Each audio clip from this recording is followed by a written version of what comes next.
Hey guys, it's Roderick. I'm here with Dark X-Men number 4. Okay, I'm not going to slow cook this one because there's not that much meat on this bone, but I'm going to give this the time it deserves because Dark X-Men is kind of low-key playing in our faces, and I kind of feel some sort of way about it, okay? So, let's catch up, right? I'm doing this catch up because these are the penultimate issues.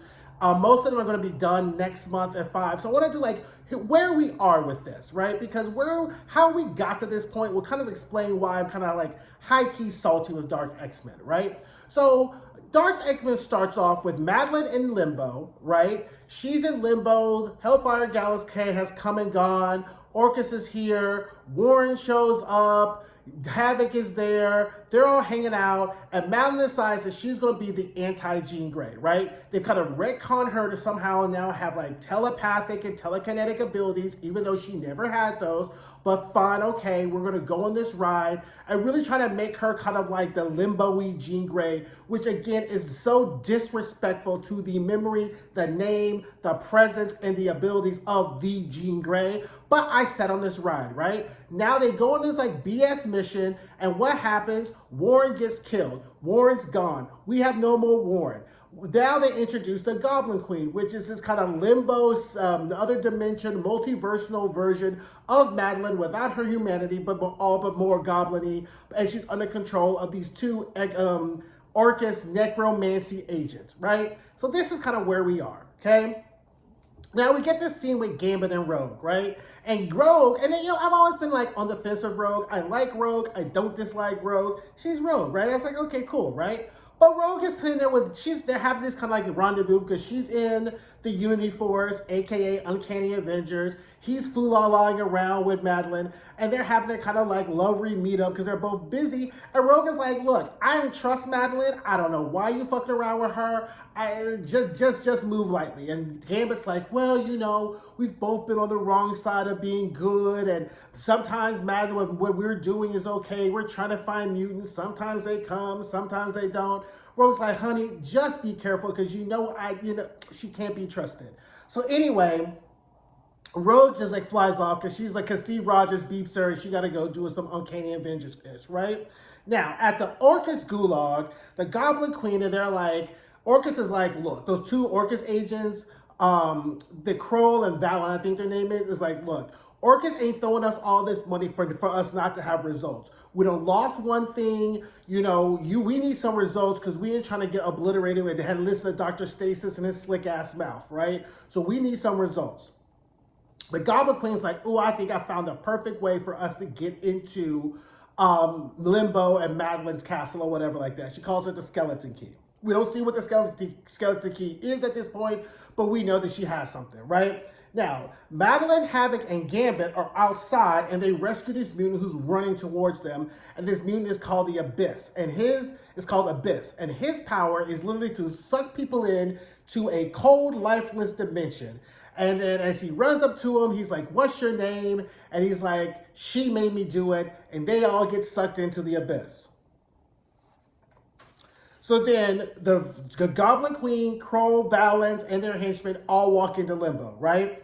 Then we get this data page where Kurt is having this conversation with Charles Xavier, kind of being like, you know what? Because Charles is like, okay, look, your mama's here, like Mystique is here. We're going to let your daddy Azazel get here too. I don't want no bullshit with you about you and your parents. Kurt's like, look, I'm a born-again Christian, tried in the blood of Jesus. They can come and go as they please. I'm not really fucking with them.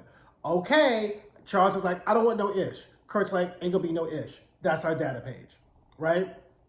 Now, the Goblin Queen enters the castle. She starts killing off all the people who have sought asylum in Limbo, whatever like that. And then, the whole point of this, the whole cover, the whole preview was that somehow we're going to get Ben Reilly involved in this, right? And I told you like a couple weeks ago how I hate when comic books promote an issue with a faux cover and then the cover has nothing to do with the plot that's going on. So even though I couldn't stand that whole dark web series, I was like, okay, Ben Reilly, this may be interesting. Child, they break Ben Reilly out his little dimensional prison, only for him to come up and be like, oh no, Oh no. It's kind of like the person who's like a low-key racist and then the Nazis show up and he's like, I'm not that racist. That's kind of what Ben Reilly was like, right? He was like, oh, I see your flowers. I don't like the mutants who put me here, but I'm not all about this extermination shit that you're on, right? And they try to pitch him like, well, you can get back at everybody. You can get back. He's like, y'all a little bit too much mutiny racisty for me. And I'll just go back to my dimension and my own Ben Reilly ass business, right? That's the whole Ben Reilly appearance. I was just like, really? Like, you really are gooping me, right? So now Azazel has seen Abyss take Madeline and Havoc and all of them into his dark chasm. So before when he saw this, he's like, damn, I'm gonna have to get involved in all this bullshit. So they pop outside, kill the guards, and then I guess either Azazel is really Abyss's father, makes him think he's his father, comes in for the hug, cracks his neck, and then Madeline pops out, right? Madeline, Havoc, Gambit, all of them pop out. So then Madeline's on her bullshit, like, whoever's in there, I'm going to go get them. And then Azazel's like, well, they all inside, so you go inside and you deal with that. I'm going to go this way, you go this way, right? And so then, meanwhile, the Goblin Queen finds Carmen, because Gambit's like, well, damn, if she's inside, that means Carmen's inside. So the Goblin Queen finds Carmen because she wants the Limbo Cerebro, right? That little mystical skull shit that she was using to being the knockoff Jean Grey to kind of find mutants by their whole spiritual whatever. That's what the Goblin Queen's after. Because clearly, if the Goblin Queen can use that, then they can find all the extra mutants, find them and kill them and whatever like that. So then Madeline walks in on her, you're about to pay, blah, blah, blah. And then the Goblin Queen's was like, you ain't gonna do ish because I got Carmen and your little helmet, right? Now let's break this down, right? Because on the surface, right, I was just like, meh. But if what they wanted to do, right, because all Madeline's entire existence has been, I'm a clone of Jean. Jean took this from me.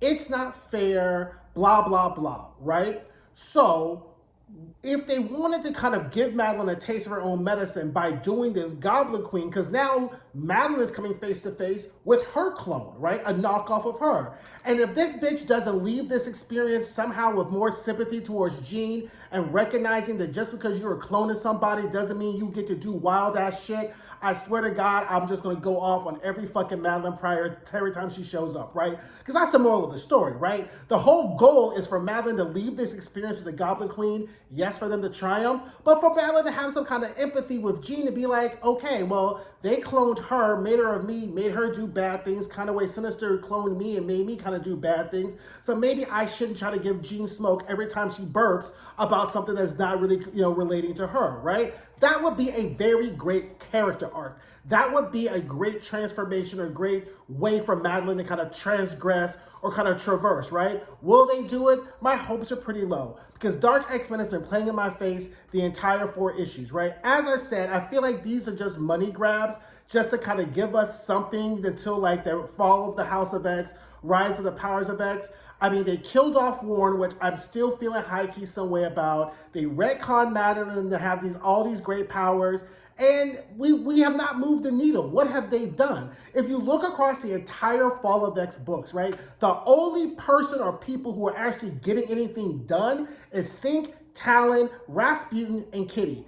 Everybody else is playing with their food, right? Everybody else is just middling around. I even give Emma a C- for staying close and fucking around with Tony so she can get information. Hell, even the Kingpin is pulling his weight.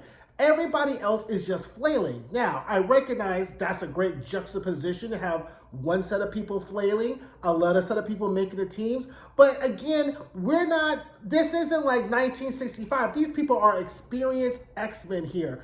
You've had weeks to feel some sort of way about this. Now we need a plan. Havoc's being stitched up. I hope when Scott gets out of jail, when Jean comes and gets him, he cusses Madeline the fuck out, right? How you got my brother back under your pussy spell and you made him into some kind of bullshit ass zombie? I hope Scott lets Madeline have it, being like, this is why I don't fuck with you in the first place. Because everything Madeline touches ends up being some type of bullshit, right? So anyway, I'm kind of now it's like I'm bought in, right? I'm 4 books in. We've done the reviews. Let's see how this ends up. So my expectations for next month in December is the fact of, you know what? Let's see how this plays out. So anyway, that is Dark X-Men 4. I hope you guys have a fantastic Thanksgiving. Please remember to be grateful. Please remember to be safe. Don't forget to like. Don't forget to subscribe. Don't forget to share. Drop down in the comments. If I'm on some Ebenezer Screw shit with Dark X-Men, let me know. You know, like, again, sometimes a book will hit me. That's why I read them a couple of times before I do my reviews. But, okay. Bye, Madeline. Bye.